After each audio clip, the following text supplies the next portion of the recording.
جنہوں نے نماز کو ضائع کر دیا اور خواہشات نفسانی کے پیچھے لگ گئے، سو ان قریب ان کو گمراہی کی سزا ملے گی۔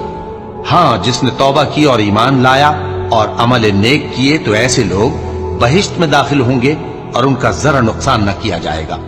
یعنی ہمیشہ کی بہشتوں میں جس کا اللہ نے اپنے بندوں سے وعدہ کیا ہے کہ جو ان کی آنکھوں سے پوشیدہ ہے۔ بے شک اس کا وعدہ نیکوکاروں کے سامنے آنے والا ہے، وہ اس میں سلام کے سوا کوئی بےہودہ کلام نہ سنیں گے اور ان کو صبح و شام کھانا ملے گا۔ یہی وہ جنت ہے جس کا ہم اپنے بندوں میں سے ایسے شخص کو مالک بنائیں گے جو پرہیزگار ہوگا۔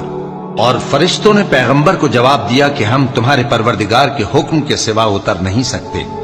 جو کچھ ہمارے آگے ہے اور جو پیچھے ہے اور جو اس کے درمیان ہے سب اسی کا ہے،